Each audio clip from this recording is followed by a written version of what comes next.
Итак, сегодня мы решили закончить с лежанием на пляже преждевременно и отправиться в некую авантюру.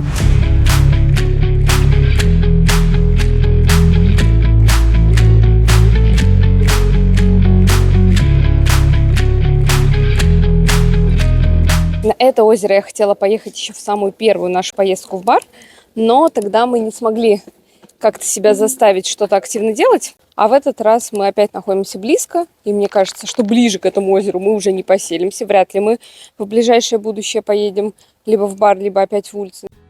И, как вы поняли из названия видео, едем мы на Скадарское озеро, или, как его называют албанцы, Шкодер или Шкадер. Это озеро не просто так имеет албанское название, ведь географически оно делится между Черногорией и Албанией. Черногории принадлежит 2/3 акватории, а Албании 1/3. И это не просто какое-то там озеро, а абсолютно заурядное озеро. Заманивают, разводят на деньги, машину поставить тяжело, узкие проходы, обилие бродячих собак, кошек. Ой, случайно Google отзывы открыла. И это не просто какое-то там озеро, а самое крупное озеро Балканского полуострова, национальный парк, а также водно-болотное угодье международного значения. Согласно конвенции. Короче, ни много ни мало, одна из самых известных достопримечательностей Черногории. И именно тут мне хотелось побывать чуть ли не с самого переезда в Сербию. А насколько тут интересно, мы скоро узнаем, ведь нас ждет лодочная экскурсия. Ну а пока возвращаемся на автобусную станцию Ульциня. Автобусная станция в Ульцине такая приличная, прям вот небольшая, но очень приличная. Не знаю, что там, например, с туалетами, с теми же, но выглядит она намного лучше, чем в Мостере, чем в Сараево, чем, везде в Боснии. Это даже удивительно на самом деле, потому что, городок действительно маленький. Что интересно, туда билеты мы купили, а туда-обратно нам не продали, сказали, купите прямо в автобусе, потому что туда, куда мы едем, там нет автобусной станции. Поэтому это очередной такой момент для тряски. Если что, мужчина спросил, кто едет, и уже запускает. Хочешь в туалет? Естественно.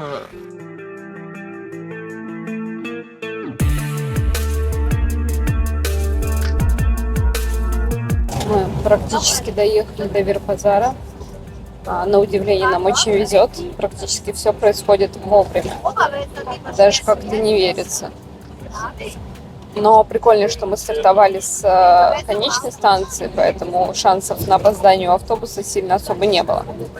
Но в целом посмотрим, как мы будем выбираться обратно. Очень нравится, что путь пролегает по туннелям. То есть вот тут туннель, еще до этого был длиннющий туннель. И не надо по серпантинам херачить. То есть ты просто спокойненько всю гору преодолеваешь сквозь туннель. Это, я так понимаю, платные какие-то дороги, и это вообще лайк. Вот, во-первых, потому что я думаю, что это в 10 раз быстрее, а во-вторых, нет вот этого тошнотворного фигачения по серпантинам. Так что нравится, очень удобный. Самый интересный вопрос – это не проехать нашу остановку, но мы вроде как сейчас дали знать о себе, о том, что мы едем туда, так что я надеюсь, мы не проедем.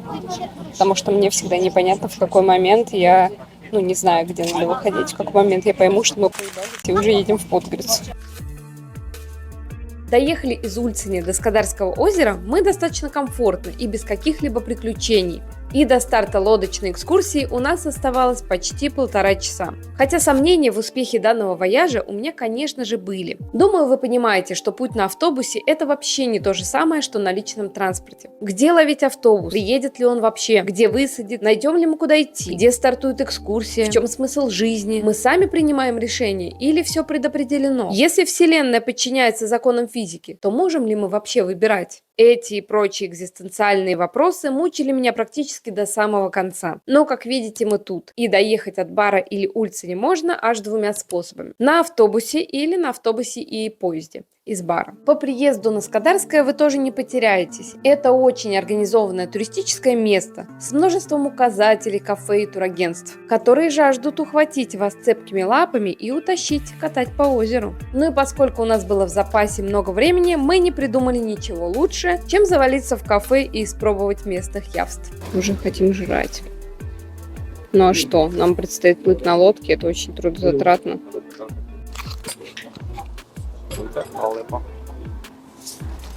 Это больше похоже на капучино, если что. Мы поели и теперь готовы к свершениям. Ресторан, кстати, был огонь, у него был самый высокий рейтинг. И при этом он не был расположен на берегу, а хочется зайти именно в те, которые на берегу. Но они, наверное, чуть ниже рейтингом, не знаю, влияет ли это как-то на вкус. Мы тоже хорошо посидели. Я всегда беру шопский салат, это вообще отличная идея. Меня вообще поражает, как они вкусно в ресторанах готовят шопский салат. Вроде, казалось бы, это просто помидоры и огурцы. Ну, блин, так вкусно. Взяли какие-то брускеты. Итальянцы бы, наверное, за сердце схватились от того, какие тут были брускеты. Посмотри, во что они превратили моего мальчика. Это просто были запеченные с сыром бутербродики, но как бы очень вкусно, все прекрасно, вообще никаких претензий. Но да, название брускета мне особо понравилось. Сейчас мы идем на лодке. У нас уже подходит время. В целом, вообще не зря скатались. Вот этот мост, кстати, мне напоминает чем-то Боснию. В Боснии злоупотребляют такими мостами. Мне кажется, такая архитектура очень распространена. Тут, оказывается, агентства, которые торгуют турами, просто пруд-пруди, просто на каждом шагу, каждый миллиметр квадратный ими заняты. Поэтому надо найти наши. Ну, они вот там, скорее всего. Затем мы пошли искать нашу лодку, потому что рассекать воду на лодке гораздо удобнее, чем вплавь. А на ютубе удобнее смотреть новые видосы, если вы поставите лайк под видео, подпишитесь на канал и жмякните колокольчик. Ни на что не намекаю. Ну, пожалуйста, что вам сложно, что ли? Итак, мы начинаем наше путешествие.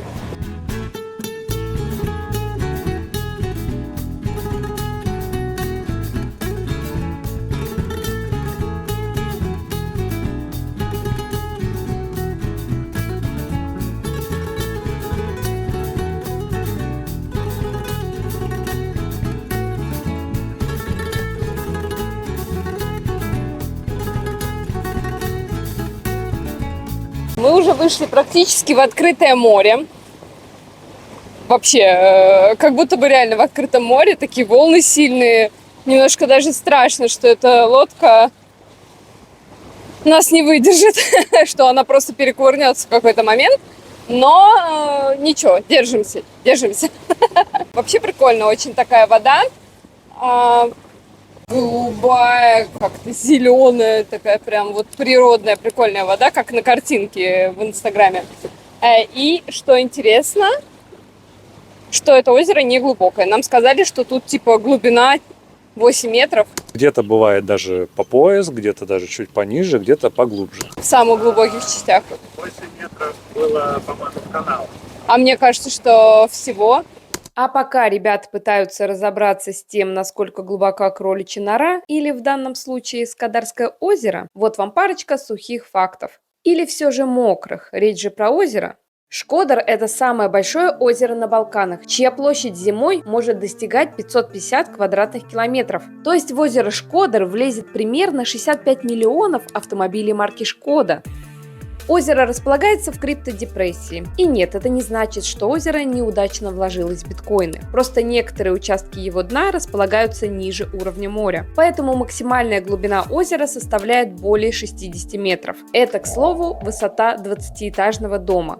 Средняя глубина озера уже не так впечатляет, это всего 6 метров. Помимо туристов, Скадарское озеро очень любит птицы. Тут находится порядка 250 видов пернатых, и давайте назовем каждый. Большой баклан, малый баклан, далматинский пеликан, серая цапля, большая белая цапля, малая белая цапля, скорее средняя, чем малая, но все-таки не такая, как большая цапля. Кряква, красноголовый нырок, хохлатая чернь, зеленоватый никуля, чирок-свистунок. Фух, все. Озеро находится под охраной государства и является национальным парком. Поэтому помимо стоимости самой экскурсии, нужно еще и в кассе оплатить вход. Или скорее вплыв. Билеты, кстати, реально проверяют, и это не шутка. Прямо в озере к вам подплывает охрана. Какие последствия ждут неоплативших, история умалчивает. Но я думаю, они отправятся... Все на дно! Плывем в какие-то красивые непроходимые дали. На самом деле озеро очень большое, и даже когда едешь на поезде из Подгорицы в сторону моря, ты постоянно проезжаешь озеро, оно просто какое-то невероятное, и половина озера просто в зарослях всякой травы, в каких-то кувшинках, еще в чем-то. И я так понимаю, на этой лодке, в принципе, мы будем проходить какую-то часть из этих мест.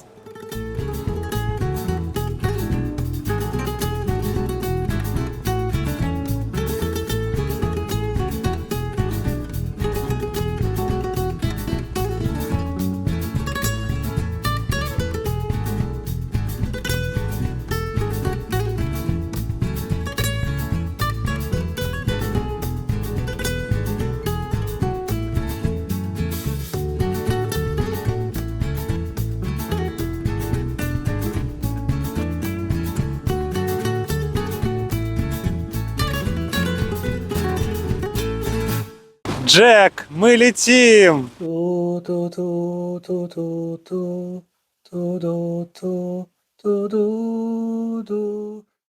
А сейчас будет рубрика «Познаем природу вместе с Юлей». Заранее извиняюсь.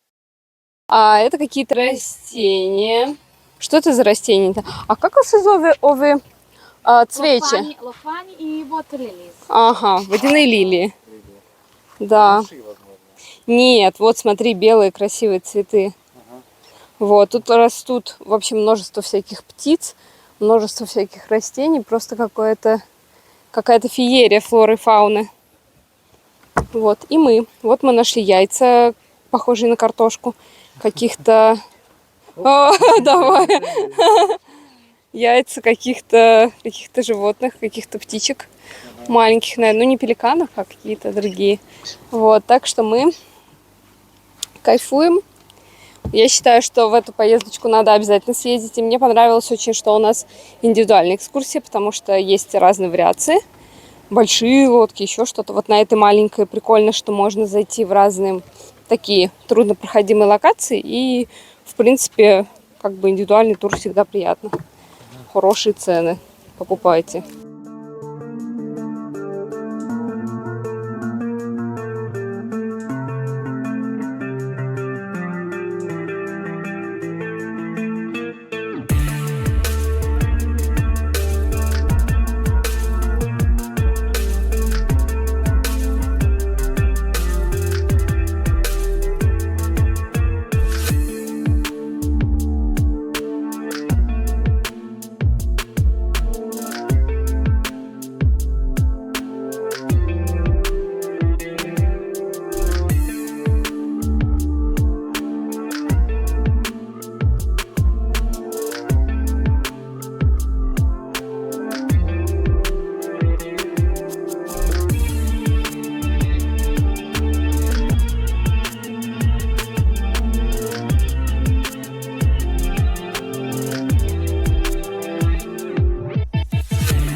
Смотрите, какие у нас красивые аксессуары.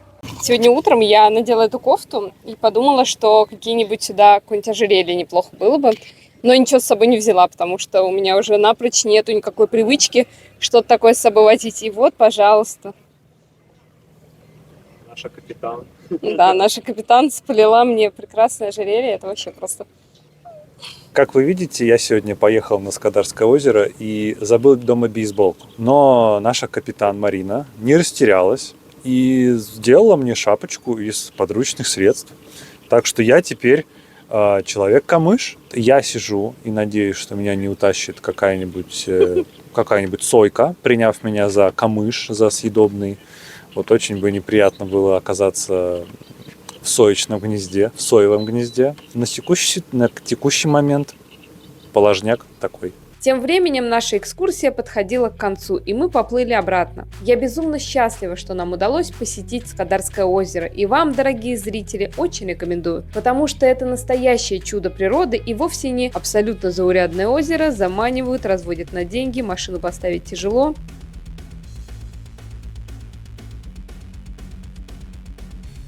Спасибо большое за просмотр, а новый видос не за горами.